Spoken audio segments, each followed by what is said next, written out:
हमारे सहयोगी साहिल जोशी ने इन्हीं मुद्दों पर बात की है महाराष्ट्र के डिप्टी सीएम एकनाथ शिंदे से।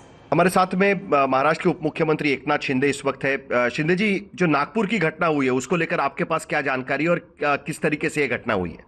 मुझे जो जानकारी मिली है उसके अनुसार पुलिस के ऊपर कुछ मोहल्ले में से हमला हुआ है, पथराव हुआ है, कुछ हथियार से भी हमला हुआ है, एक डीसीपी जख्मी है, कई पुलिसकर्मी जख्मी है। ये बहुत ही दुर्भाग्यपूर्ण घटना है। जो कानून व्यवस्था बनाए रखने वाले जो हमारे पुलिस है वो हमेशा रास्ते पर तैनात रहते हैं कानून व्यवस्था और जनता की रक्षा करने के लिए। उन पर हमला करना ये बहुत ही दुर्भाग्यपूर्ण है। और मेरे जानकारी के अनुसार दोपहर को कुछ आंदोलन हुआ था औरंगजेब को लेकर, और औरंगजेब को लेकर दोपहर को हम आंदोलन हुआ, और अभी रात को ये ऐसा हमला पुलिस पर करना, इसका ये पूरी साजिश लगती है। ये पूरी तरह प्लानिंग का हमला लगता है। ये दुर्भाग्यपूर्ण है और ये जिन्होंने किया है उनको बख्शा नहीं जाएगा, उनको छोड़ेंगे नहीं, उनके ऊपर कड़ी कार्रवाई हो जाएगी। कानून व्यवस्था बनाए रखने का काम सरकार का है, पुलिस का है, और उन्हीं पुलिस के ऊपर अगर जो हमला करते हैं ये तो बहुत दुर्भाग्यपूर्ण है। माना विपक्ष का यह कहना है कि पिछले कुछ दिनों से महाराष्ट्र में जानबूझकर औरंगजेब के नाम से कानून सुव्यवस्था बिगाड़ने की कोशिश की जा रही थी, और सरकारी पार्टी के लोग जिस तरीके से उस पर बयानबाजी कर रहे थे उस पर भी उन्होंने काफी कड़ा रुख रखा है और कहा है कि सरकार ने ध्यान नहीं दिया है उस पूरे कानून सुव्यवस्था बनाए रखने के लिए, जिस तरीके से वीएचपी और क्या विपक्ष का कुछ क्या लगता है क्या हो? औरंगजेब जो जिसने महाराष्ट्र पर हमला किया, हमारे हिंदू देवताओं के मंदिर तोड़ दे, हमारे धर्मवीर संभाजी महाराज को 40 दिन बांधकर बेड़िया डालकर उनकी जबान खींची, उनकी आंखें निकाली, उनकी खाल छलनी कर दी, उनके नाखून काट दिए। इतना बड़ा अत्याचार किया है इस औरंगजेब ने। और ये औरंगजेब के उदात्तीकरण करने वाले कौन है ये लोग? नहीं, वीएचपी जिस तरीके से आंदोलन कर रही थी उसको रोकना चाहिए था, ऐसा विपक्ष का कहना है।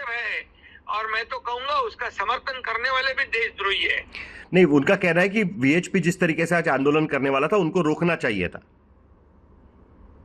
नहीं, वो रोकना वो तो पुलिस का काम है। आंदोलन किस चीज पर आंदोलन हुआ था? ये जिन्होंने हमला किया उनका औरंगजेब क्या लगता है? अरे औरंगजेब ने तो अपने बाप को भी नहीं छोड़ा, तो इनको क्या छोड़ेगा वो?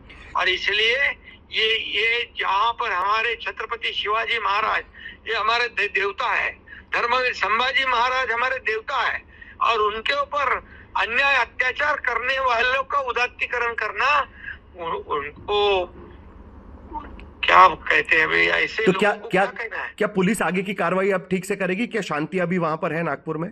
नहीं, शांति बनाए रखने के लिए पूरी तरह पुलिस काम करेगी, और शांति बनाए रखने की अपील भी मैं करता हूँ। शांति बनाए रखने का काम सरकार का है, हमारी जिम्मेदारी है। लेकिन ऐसे जो समाज कंटक है, जो पुलिस पर हमला करते हैं, उनको बिल्कुल नहीं छोड़ा जाएगा। धन्यवाद शिंदे जी, बहुत धन्यवाद। बड़ी बात यह है कि पुलिस ने जब उस हिंसा को रोकने के लिए, उसे थामने के लिए कार्रवाई की शुरुआत की, उस समय पत्थरबाजी भीषण की गई। आपने लोगों की बातें भी सुनी जो उस क्षेत्र में रहते हैं, उस इलाके में रहते हैं, जिन्होंने कहा कि हजारों की भीड़ उनके घरों की तरफ बढ़ी और पत्थरबाजी घर पर भी की गई और गाड़ी को आग के हवाले किया गया। अब प्रशासन के ऊपर सबसे पहली चुनौती तो यह है उसके सामने कि किस तरीके से जल्दी वहां पर शांति को बहाल करे। पुलिस का दावा है कि शांति बहाल करने में वो सक्षम रहे हैं अभी, और केवल एक हिस्सा बचा है, एक इलाका ऐसा है जहां पर स्थिति इस समय तनावपूर्ण है। और हमारे संवाददाता योगेश भी वो तस्वीरें अब से कुछ देर पहले हमें कुछ मिनटों पहले दिखा रहे थे जब पत्थरबाजों को पकड़ कर पुलिस वहां से ले जाती हुई दिखाई दे रही है, और कार्रवाई उनकी अनवरत अभी भी इस समय भी योगेश जारी है पुलिस की। जी बिल्कुल, इस समय भी पुलिस जो है वो जिन्होंने हिंसा फैलाई है उनके ऊपर कार्रवाई कर रही है लगातार। जो हुड़दंगई है जिन्होंने हिंसा फैलाई है उन लोगों को पकड़कर पुलिस वैन में बिठाकर हिरासत में लेकर पुलिस स्टेशन ले जाया जा रहा है। फिलहाल भी लगातार पुलिस जो है वो कॉम्बिंग ऑपरेशन चला रही है, जिसमें rapid action force Nagpur crime branch की जो टीम है उसकी तैनाती की गई है, जो जिस तरीके से पत्थरबाजी की गई है, नागपुर में हिंसा फैलाई गई है, इस हिंसा में जो दोषी है, जिनका जो कसूरवार है, जिनका इसमें हाथ है, उन सभी लोगों को पुलिस जो है वो पकड़कर हिरासत में लेने का काम कर रही है। अभी भी वो काम चल रहा है।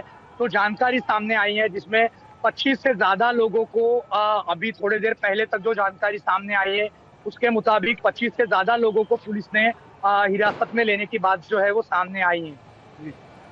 लेकिन योगेश, इसमें तो दो पहलू हो गए ना इस पूरी घटना के। एक जो सुबह का कार्यक्रम था और एक जो शाम में ये हिंसा भड़की है।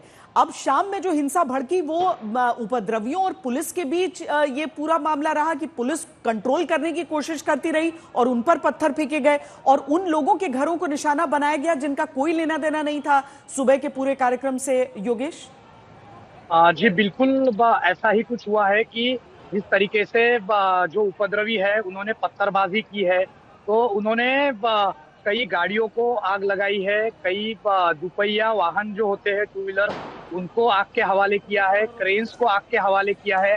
इतना ही नहीं तो सड़क पर पत्थरबाजी करते करते कई जगह जो जानकारी सामने आई है उसमें घरों से भी पत्थरबाजी जो है वो पुलिस पर की गई है, जिसमें पुलिस और आम लोगों को भी काफी चोटें आई है। तो कहीं ना कहीं नागपुर पुलिस अब इस बात की जांच में जुटी है कि क्या ये सब पत्थरबाजी हो रही थी और ये सब जो स्टोन पेल्टिंग हो रहा था वो पूर्व नियोजित था या फिर इसके पीछे किसका हाथ है। ये सब की जांच में जो पुलिस है वो जुड़ गई है, अलग अलग टीमें बनाई गई है, साइबर पुलिस की मदद ली जा रही है। नागपुर शहर में लगे हुए सीसीटीवी सर्विलेंस जो सेटअप है उसका जो सपोर्ट है वो नागपुर पुलिस जो है वो फिलहाल ले रही है और फिलहाल जो स्थिति है वो